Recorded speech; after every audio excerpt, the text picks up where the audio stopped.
Hey there, this is David. I'm out in our woods and took a little walk out here yesterday. I thought I was done cutting ash trees, but my gosh, I've got some really nice dead ash firewood trees out here. Look at that. Of course, the top is falling apart.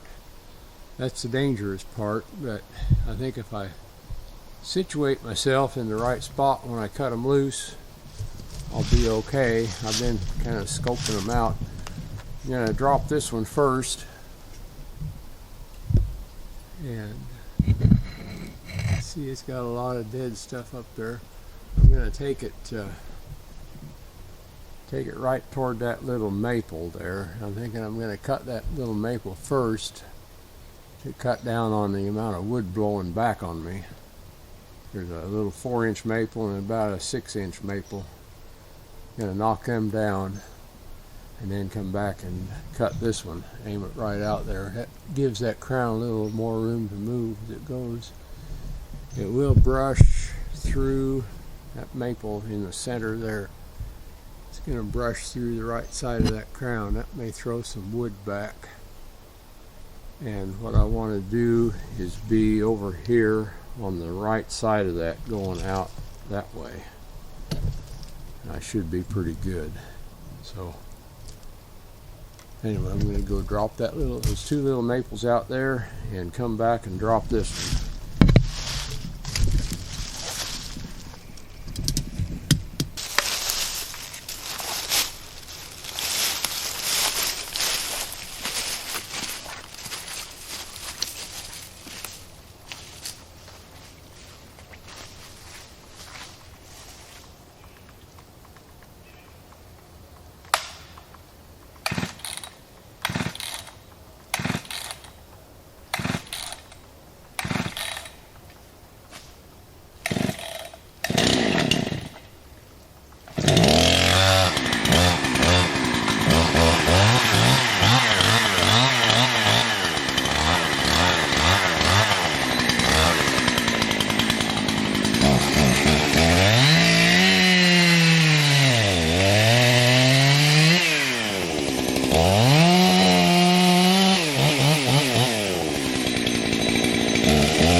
Move the camera so you can see the action there.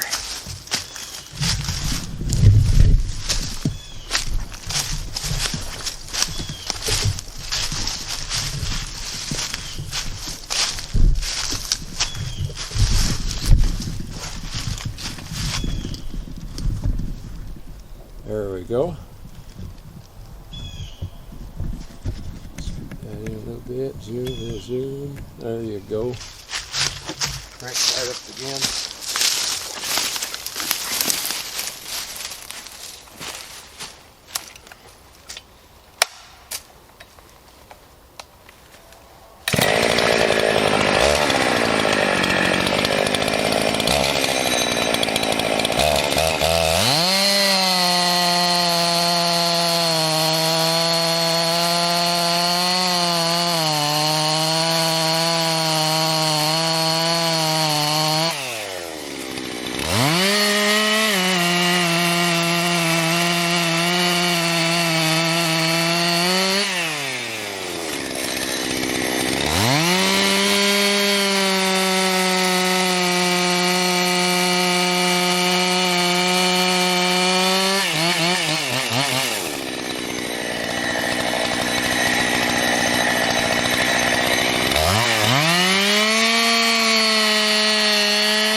This hair's up here. I can hear myself talk.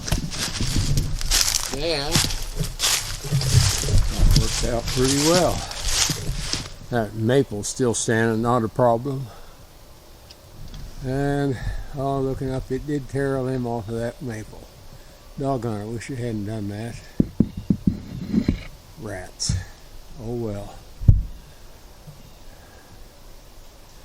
Wish it hadn't done that. That was a nice pole-sized tree, and now, anyway, bad branch angle. Anyway, so got this down successfully. You see where I made the hinge by punching through, cutting back, and out here on this root swell, that's where I cut her loose. So anyway, the next tree is going to be that one. I'm going to lay it right in on top of this one. I've got to do a little bit of clean up there so I have a good escape route. On this one I'm going to scoot off that away, because I've got a big dead limb up overhead on the other side. So I'm going to scoot out that away when I go there. Okay, I'm going to cut this off until I get to, I've got to clean up around there so I have room to move my feet. Okay, here we go. I'm going to fire up and put face on the far side from you. Cut back. I've got forward weight. After I get it punched through, I'm just going to cut back and then I'll exit to the left.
Okay, we're going to give her a little wedge. Tipped up a little, but it's still hanging on. You might have noticed that thing was grabbing. You know, it's, I've got the depth gauges filed just a little much for hard, dry wood.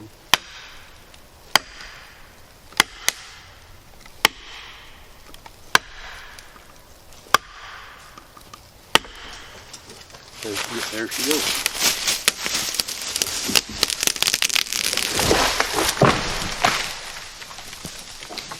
Wow. Boy, that made a whomp, didn't it?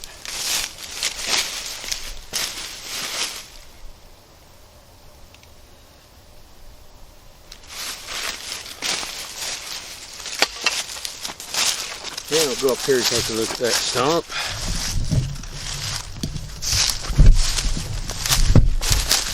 I noticed that thing was grabbing, and it's because this wood is hard and dry, and because it was grabbing, I was afraid it was going to try to kick out through the hinge. I left my hinge a little thick on that far end. I was holding back against it, trying to swing around, so just a little bit of fiber pull on that side. Okay, and next, see there's one standing over there. They're dead when you see the bark off the bottom of it. I'm going to drop it out this way, I think. Either this way or, oh no, it was going to go east. I'm off to the southeast of that one. So I'm going to drop it to the east. So I'm going to stop the recording here while I go get set up again. We're going to have a bunch of nice wood on the ground.